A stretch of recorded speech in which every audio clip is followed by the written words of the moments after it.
Halo pemirsa GPR TV dari Sabang sampai Merauke, dari Miangas hingga Pulau Rote. Bertemu lagi bersama saya Bilki Sabila dalam program Juru Bicara.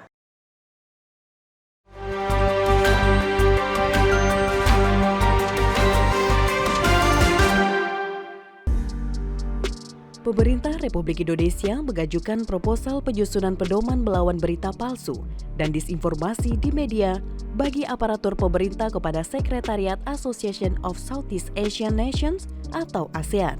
Tahun ini, Indonesia dalam keketuaan ASEAN 2023 kembali mengajukan kajian dan workshop untuk mematangkan usulan tersebut dengan berbagai pengalaman dari negara anggota ASEAN. Dalam sambutan pembukaan ASEAN Workshop on Guideline on Management of Government Information in Combating Fake News and Disinformation in the Media, Direktur Jenderal Informasi dan Komunikasi Publik Kementerian Komunikasi dan Informatika Usman Kansong menyatakan, penanganan berita palsu, hoaks dan disinformasi memiliki arti penting dalam memperkuat demokratisasi di kawasan ASEAN. Usulan Indonesia tersebut disambut baik ASEAN Committee on Culture and Information atau KOSI dan telah disahkan dalam pertemuan KOSI ke-56 pada tanggal 8 September 2021. Bahkan, proposal dengan judul Guideline on Management of Government Information in Combating Fake News and Disinformation in the Media juga mendapatkan dukungan ASEAN Cultural Fund. Pemerintah Republik Indonesia tak hanya mengajukan proposal. Dalam hal ini, Kementerian Kominfo telah memulai diskusi, kajian, dan penelitian di sejumlah negara hingga menjadi rancangan panduan. Tahun lalu, Kementerian Kominfo telah mengajukan inisiatif ataupun proposal kepada Sekretariat ASEAN untuk menyusun sebuah panduan dalam memerangi disinformasi maupun fake news. Oleh karena itu, diharapkan panduan penanganan berita palsu dan disinformasi akan menjadi acuan bagi negara anggota ASEAN dalam mengembangkan panduan atau strategi penanganan hoaks di negara masing-masing. Ya pemirsa, beberapa hari lalu pemerintah melalui Kementerian Kominfo mengadakan forum Grab Discussion untuk berbagi pengalaman dengan antar negara ASEAN dalam menangani berita palsu ataupun hoax dan juga disinformasi khususnya menjelang tahun politik 2024. Kita akan membahasnya hari ini lebih dalam bersama dengan Dirjen IKP Kemenkominfo Republik Indonesia Bapak Usman Kansong.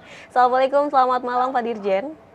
Waalaikumsalam, selamat malam Bilkis. Ya, Pak Dirjen melihat pembahasan yang telah dibahas oleh pemerintah dalam hal ini adalah Kominfo terkait dengan Indonesia yang akan mendorong ASEAN untuk mematangkan pedoman penanganan hoax.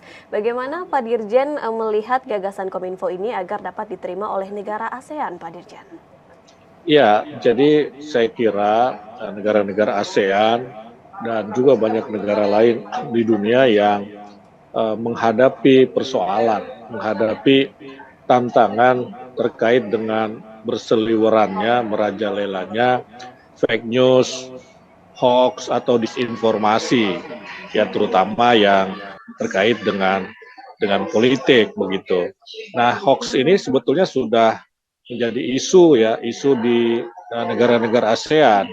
Ya, ketika saya berkunjung ke Malaysia misalnya tahun lalu, itu saya berdiskusi dengan beberapa praktisi media di sana yang mereka sendiri dan juga dengan kementerian yang menangani komunikasi dan informatika seperti Kominfo di Indonesia, ya Menteri Media Massanya ini juga Kementerian Media Massa ini agak kewalahan ya menghadapi hoax atau fake news atau disinformasi ini. Artinya di situ menggambarkan bahwa kita mungkin punya persoalan yang sama terkait dengan disinformasi.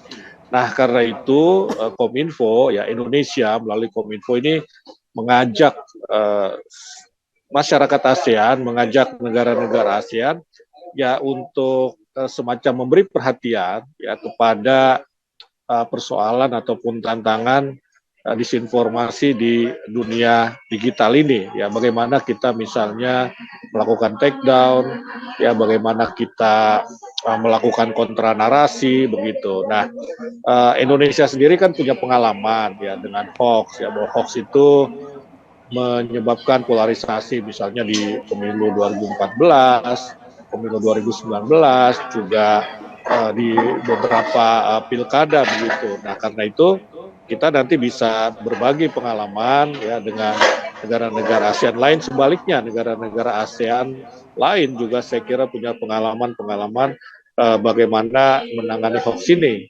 Dan karena itu kita kemudian berinisiatif ya mengusulkan adanya penyusunan guidelines for combating fake news and disinformation ya, atau panduan untuk memerangi berita palsu atau disinformasi. Nah, kemudian kemarin ya kita sudah melakukan forum grup fokus grup discussion dengan 10 negara ASEAN ya untuk lebih mematangkan guideline atau panduan tersebut. Begitu, Bilkis. Baik, berarti ini berangkat dari keresahan baik dari pihak media maupun dari masyarakat ini sebenarnya juga mulai resah begitu ya Pak terkait dengan berita hoax yang beredar, kemudian juga disinformasi, apalagi kita Indonesia ini akan menyambut tahun politik di tahun 2024 itu. Tapi kalau boleh dijelaskan lebih lanjut lagi Pak Dirjen, apakah memang proses pengajuan ini baru sampai kepada discuss saja gitu dalam forum group discussion saja atau sudah mulai kajian, penelitian? Iya, sudah Apa, ya kita sudah menyusun proposal dan sudah mengajukannya dan sudah disetujui, bahkan kita mendapatkan grant ya dari sekretariat ASEAN, dan kemudian kita sudah melakukan riset ya, melakukan semacam penjaringan pendapat, kemudian juga kita menjalin konsultasi dengan pakar untuk kemudian munculnya panduan itu dalam bentuk guideline ya, dalam bentuk guideline yang kita berharap bisa diterapkan di semua negara ASEAN begitu, dengan tentu saja keunikan atau kekhasannya masing-masing. Dan kita kemarin juga dalam FGD di Jakarta ya, Jakarta tanggal 2 dan 3 kemarin ini juga adalah dalam rangka itu, dalam rangka mematangkan ya panduan yang kita susun. Meskipun inisiatifnya ini dari Indonesia, tetapi kita juga penting bagi kita untuk juga menjaring pendapat atau pengalaman dari negara-negara lain, agar nanti guideline ini kalau sudah terbit, sudah keluar ya, kemudian bisa diterapkan di semua negara ASEAN. Baik, hingga kini berarti masih mematangkan panduan guideline tersebut, dan tentunya usulan dari Indonesia ini disambut baik oleh ASEAN Committee begitu ya Pak untuk penerimaan usul ini begitu. Baik, betul sekali ya. Baik, kita juga sebenarnya ingin tahu nih Pak Dirjen, sebenarnya dari adanya berita hoax ini tuh dampaknya apa saja yang akan ditimbulkan baik dalam aspek ekonomi, kemudian politik dan juga aspek masyarakat. Namun kita harus jeda terlebih dahulu Pak Dirjen. Jangan kemana-mana pemirsa, tetaplah bersama kami dalam program Juru Bicara.